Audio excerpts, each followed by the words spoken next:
My name is Rachel Untal and I am here to demonstrate how to start and discontinue an IV. So, please allow me to start by showing my Nightingale badge and my pewter colored scrubs. I have not received my Nightingale scrubs as of this day, so I hope this will work.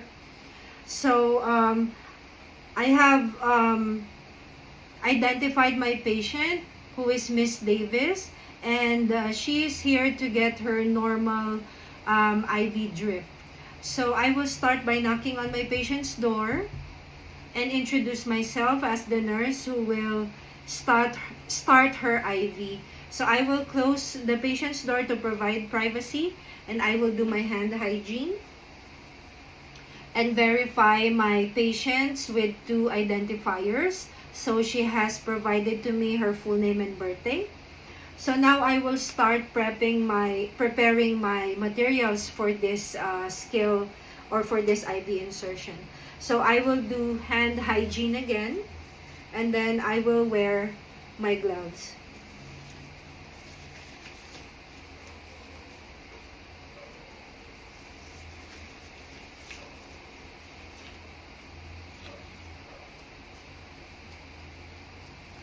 So I have my materials set up on the side table of the patient's bed. So I have here my tourniquet, my IV extension set, my 10 cc normal saline flush, my 20 gauge by 1 inch IV catheter, surgical tape, sterilized clear IV covering, 2 clean gauze, and 2 pair of clean gloves. So, Miss Davis has requested to have her IV on her non-dominant arm, which is her left arm. So I will start looking for a vein on her left arm. I found the vein. So now I will start prepping my IV extension set by priming it. So I will connect my normal saline flush onto the butterfly end of the IV extension tubing. And I have to make sure that my tube is unclumped. And then I will remove the covering of the distal part of the tubing, and then I will press my plunger to see if the liquid will come out on the other end of the tubing. So I see 2 drops of normal saline on the other end. So now I can go back and clump the tubing and set this aside in a clean area. Now that I have identified Miss Davis' vein, I will apply the tourniquet on that arm, on her left arm. I have to secure my tourniquet and make sure that it is not too tight. And palpate again the vein that I found earlier. Now, before I start my insertion, I have to measure at least 4 inches from my tourniquet to my target insertion vein. So I identified 4 inches, and then I have to make sure that I can feel a distal pulse. Distal pulse is present. So now I can start cleaning using my alcohol swabs. And I will start from inside going outwards for 30 seconds.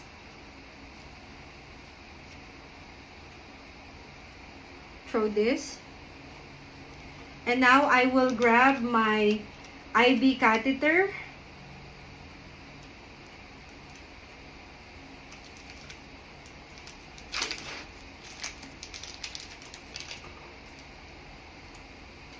And I have to make sure that this is bevel up. Now, With my non-dominant hand, I will anchor the vein and pull it backwards. And position my dominant hand with the catheter on a 30-degree angle. And start inserting my catheter to the vein. And observe for backflash of blood. I see backflashing of blood. So now I can push in at least an inch further. Now I am in. My non-dominant hand can anchor the vein and then slowly detach the plunger from the needle. And this is my needle. And I have to press this white white button to retract my needle. And this will go to my sharps container. And now I have to release my tourniquet and grab my IV extension set and connect it to the end of the IV catheter and secure it. While making sure that I am anchoring the vein. So now I have to unclump my tubing and then pull my plunger back to see a backflow of blood. I see a backflow. So now I can start my flush. And I have to do this slowly, not to irritate the vein and not to cause pain to my patient. So I am flushing. I am not feeling any resistance of the flush, so that means I am in the vein.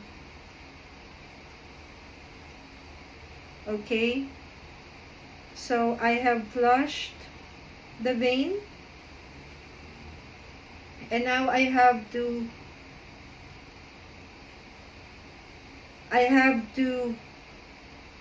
clump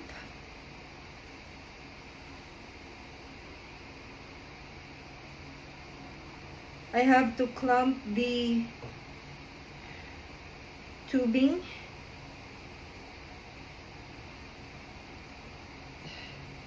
while maintaining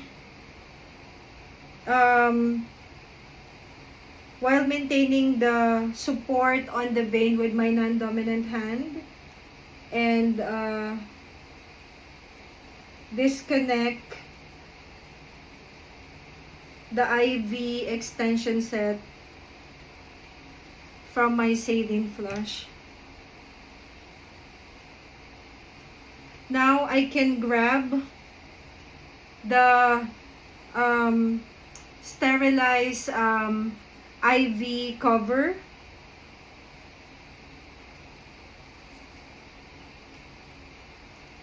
remove the sticker, and then make sure that I am not covering any part of the connections of the IV, and put that on top of my patient's skin and remove the remainder of the paper covers.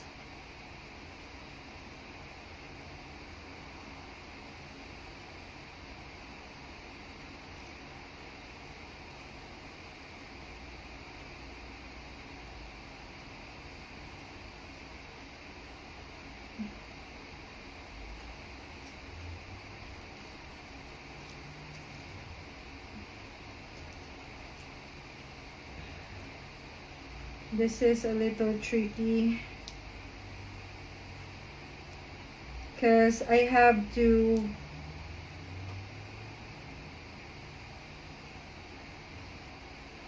remove this, and then leave the part where I can write my initials, the date, and the size of the gauge of the needle that I use for the IV. And then this part should be anchored into the patient's skin by using a tape. So now I have secured my IV into the patient's skin. And check if I have any materials left in the room. Remove and clean everything. And check on the status of the patient. And then remove my gloves. Perform hand hygiene. And leave the room and document. So now I am coming back to discontinue the IV of Miss Davis. So I will knock on her door, do my hand hygiene, introduce myself, and verify the patient's identifiers. So she verified her full name and her birthday. So I have explained to Miss Davis that I am here to discontinue her IV. So I will do my hand hygiene again. Done my gloves.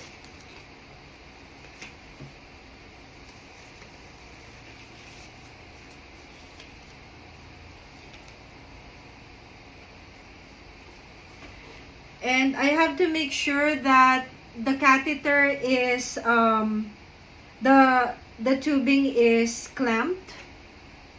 So now I have clamped the tubing. And then remove the tape that is connected to my patient's skin and the IV tubing. And then I have to remove the transparent IV cover, and I have to prepare my clean gauze and put that on the catheter part of the IV.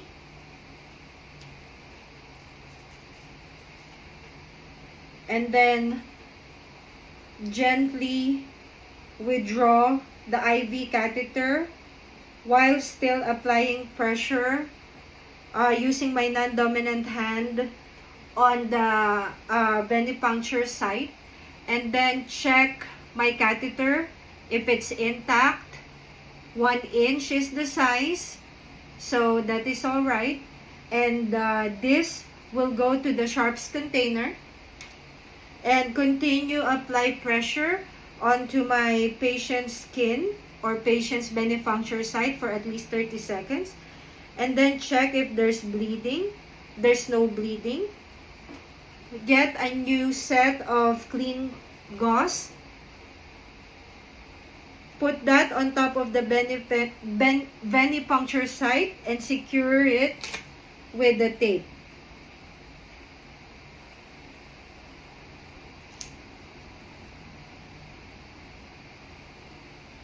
So now that is secured, there's no bleeding.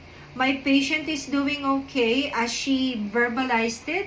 So now I can remove my gloves, clean my workspace and make sure that the patient is comfortable, and then leave my hand hygiene, leave my patient's room and document.